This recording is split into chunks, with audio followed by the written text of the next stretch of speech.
Hello my dear friends, I am Prashant Mavani and I warmly welcome all of you to StudyIQ. I hope you all are doing good. Today is 27th March and our special topic today is on tariff wars that are just started between USA and China, and we will see where India stands or how India is affected and what India should do. But before that, identify the person that you can see on your screen. Give me the name of this person. I'll give you a hint because I believe this is going to be a bit difficult. So here is the word for you, Mughal, right? Mughal is a hint for you. The last person on your screen was Salman Rushdie, and he is a very famous as well as controversial writer. You will find a link of my FB page as well as Twitter handle in the comment section of this video, from where you can download PDF of my lectures. StudyIQ's pen drives and tablet courses are available, and we get a UPSC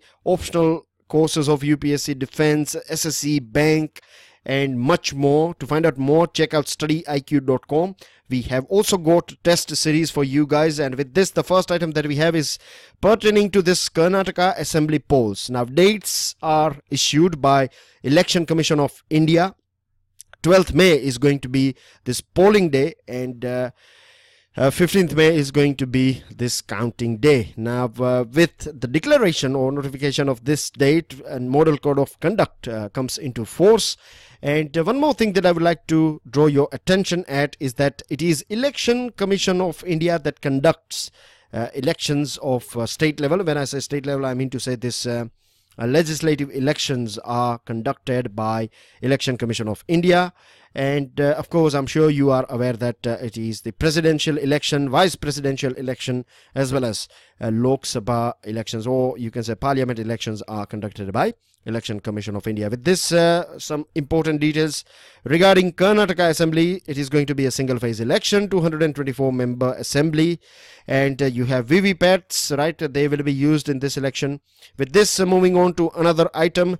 Now, recently, Ravi Shankar Prasad, who is our Law and Justice Minister, has clearly stated, and he has warned, in fact, or ordered, you can say, Government of India has ordered Cambridge Analytica to provide details of all these entities from India that are or that were engaged with Cambridge Analytica in terms of business. If say for example, now today it has been revealed by this person here, Christopher Whaley. He has said in front of British Parliamentary Committee that Congress Party of India is a big client of Cambridge Analytica. So this is a big thing. Now it is on to this Congress Party to respond to this allegation that has been levied by this whistleblower Christopher Whaley.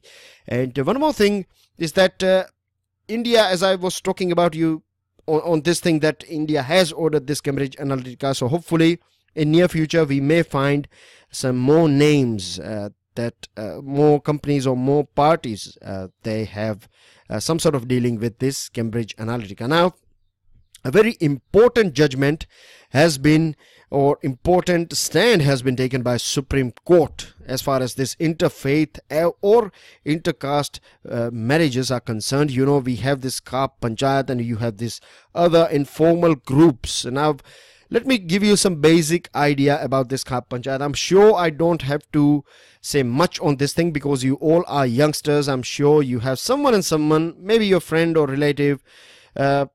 I'm sure you might have heard about this thing that whenever youngsters, they want to marry someone in India, you know, these love marriages are a big problem for many youngsters. And if we see the technicality of law, then we find that the law of our land permits any lady who is 18 plus and any man who is 21 plus, they are free to marry with anyone they like, as far as the other party is in consent. So any girl can marry any boy as far as the girl has completed her 18 years and the boy has completed his 21 years of age.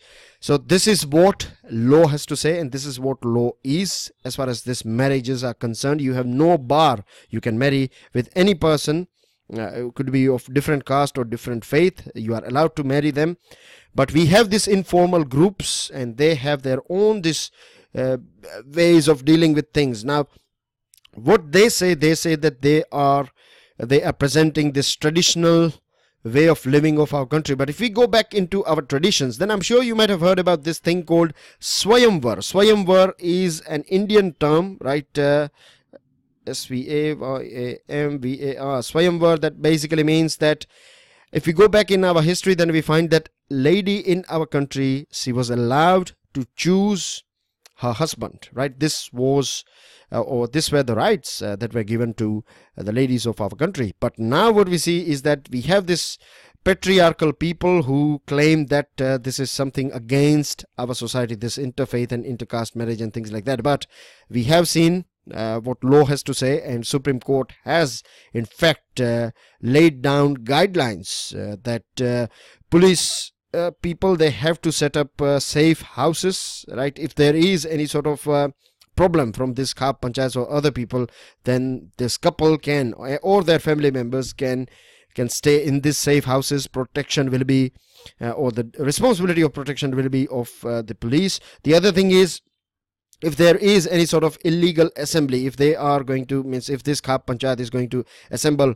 to take a stand or decision on this marriage, then preventive measures can be taken as well.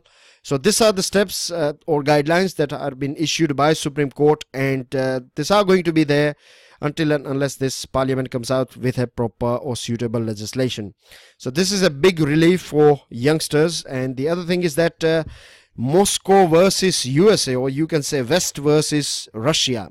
This is a scenario that we are seeing, which is again going to be very bad for the whole world, for the peace and security of the whole world. Now, it all started with this attack on Sergei Skripal and his daughter. Remember this thing that on 4th March, this father and daughter, they were found unconscious in a park in Salisbury, that is in UK. And a police officer who approached to help them, he became unconscious as well.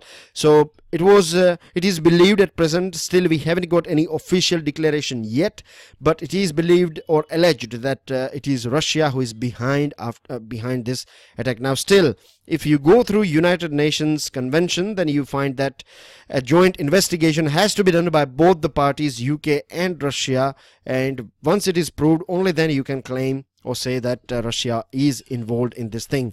But what we have seen is that UK, first of all, it expelled many diplomats, of Russian diplomats from its country. This was followed by USA. USA has, if I'm not wrong, somewhere around 60 diplomats are being sent back to Russia, and there are other 20 countries who have joined USA and UK, and in total we have seen more than 100 plus Russian diplomats are being expelled from from their countries, and they are being sent back to Russia. Now the thing is, we are going to see the same measures, hopefully, means I cannot say hopefully, I can say that sadly, unfortunately, we are going to see something similar action will be taken by Russia, and let's hope that all these things are sorted out following United Nations conventions.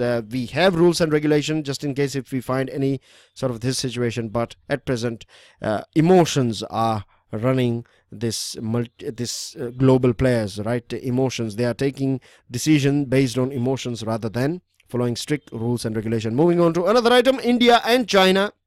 We had our 11th session of China-India Joint Group on Economic Relations, Trade, Science and Technology. It all started back in 2014, and yesterday Suresh Prabhu had a meeting with Mr. Zhong Shan, and both countries have reaffirmed, both ministers have reaffirmed and reiterated that they are going to promote balanced as well as sustainable bilateral trade. Now the thing is, as I told you, this thing is going on since September 2014. It was back in September 2014 when we signed this 5-year development program for economic and trade cooperation. Now India is concerned about its product and market access, and China has promised that it will. It has in fact said that it has taken into consideration, or it has noted down this India's concerns. Basically, if we compare this or if we go through this bilateral trade that is going on between India and China, then we find that it is heavily tilted in favor of China, right? So we have this trade imbalance and we need more market access from China. We can supply this agriculture products, non-basmati rice and other seeds, soy meals and pomegranates, fruits and vegetables and bovine meats and other things. But for that, China has to create a bit of space for our product. Now, China has said that it will take it positively. It will go through this request or concern of India positively, and both the countries have decided to promote bilateral trade in pharmaceuticals as well. The other thing is that important figures pertaining to India and China together, we represent 35% of world's population. Around 20% of global GDP, world GDP, is covered by India and China alone. But when we look at global trade and our bilateral trade, then we find that our bilateral trade is just 1% of global trade. So the potential of bilateral trade is huge. We are just doing peanuts of what we can do. So this is something that we have to focus. We have to open our markets for each other's products, and of course investment as well. And we have decided that we will strengthen our cooperation as far as WTO is concerned, and we will go through other multilateral and regional frameworks and ensure that we are on the same page. Now, small item but important one, just in case if you find a question on this thing, that which is the country with which India has started this school express mail service. It is Japan. Remember, basically how it works is that it is a one-way service. School EMS is a one-way service, and we will get food items, or food items from Japan will be imported in India, and this is predominantly for the use of Japanese people who are living here. Remember when Shinzo Abe was here in India, at that point of time, this thing was been expressed by Shinzo Abe that people of Japan living in India, they are facing problem as far as food is concerned, because many items are not allowed and things like that. So they will be able to import this Japanese food for personal use, not for sale, for personal use. And at present it will be available. The school EMS service will be available in Delhi only, but hopefully in near future we will see that it will be expanded to different major cities or places where we find Japanese population in our country, obviously. Now reaching to our special topic, global trade wars and India. Now, US President Donald Trump's announcement last week to impose tariffs on Chinese imports worth up to 60 billion is a big thing. Earlier on, USA has raised this import duty on steel and aluminum products coming into USA from China. And we know it very well that China is going to retaliate, right? China is going to use the same iron fist approach, and China has in fact decided that it is going to impose tariffs on US imports worth 3 billion. It is going to impose tariffs on, or the tariff rates are going to go up for all those products coming from USA, like aluminum, steel pipes, pork, fruit and wine. Now the other thing is, all these things, right, are going to create the situation of this trade war, and it is also going to create problems with the stock markets. Indian stock market is also going to face the brunt of this trade war, that is, or tariff war, that is going on between two major players of the country, USA and China.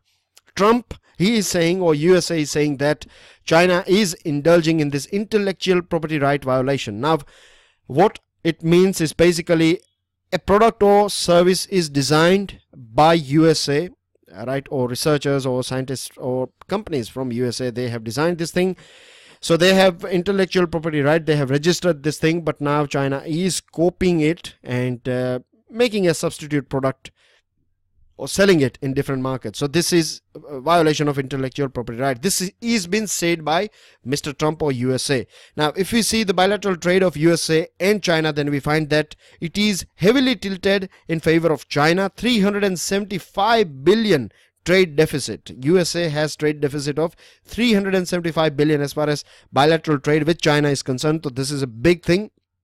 The other thing is, Xi Jinping has said that he is going to take, or China is going to take, a legal action. It is going to go through this legal route at WTO against Washington, And there are other countries as well, because these tariffs are being raised by USA. There are other countries apart from China that are supplying items to steel and aluminum to USA, and they are also facing the problem by this raised import duty.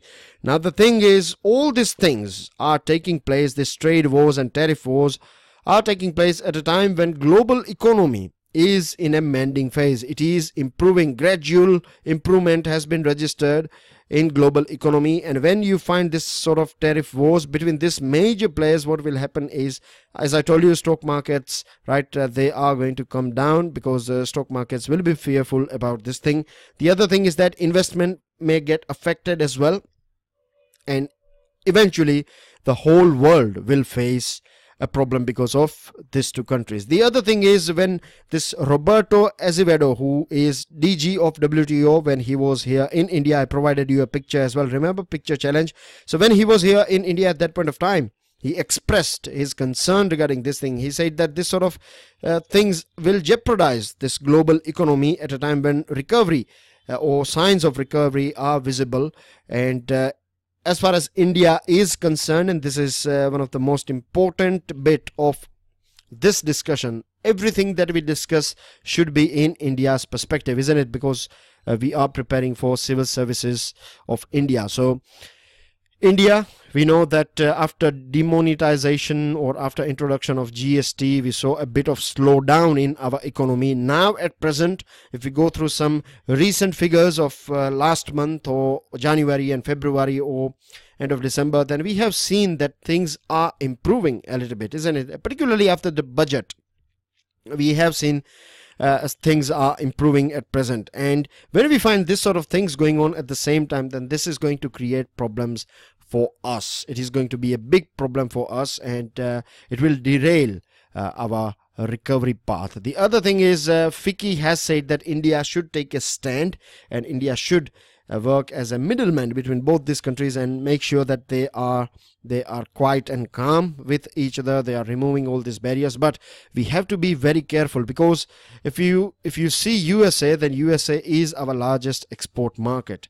Then India has a trade surplus when it comes to bilateral relationship between India, and bilateral trade relationship between USA and India, then it is tilted in favor of India. We have $20 billion surplus, which is not that big, but again, it is in favor of India. So if we take any stand that is against USA, then USA may use this figure, or it may add some more tariff barriers specifically for India. The other thing is, China is big source of our imports, right? We buy many raw material from China for our industry, so China is important in this term. Then we have this export market. You know how much contribution export adds to our growth, because we saw this during this GST glitches when this returns were not given, or this refunds were not coming on time to these exporters. Then we saw a dip in export market and in growth too. So we have to keep all these things in mind, and of course currency stability is a very important thing too. So the best thing that we can do is, we should focus on our domestic things, like completion of projects should be done ASAP. We should take all those stands, because we have DDD, we have this 3Ds, we have demography, we have this demand, and we have democracy. When we say demand and demography, we have youngsters and we have population. So we can rely on ourselves. I'm not saying that we should not trade with other countries, but in this sort of situation, if we focus, or if we improve our own domestic situation, then we can mitigate this negative impact of this sort of tariff wars. I hope things are clear to you. This is, you can say, this is a way out. That's everything. These are your answers, right? And these are your 2 new questions. And please do share this lecture with your friends on your social networking site. And please give us your like if you have learned something out of today's discussion. Don't forget to subscribe and share. Thank you very much. Jai Hind.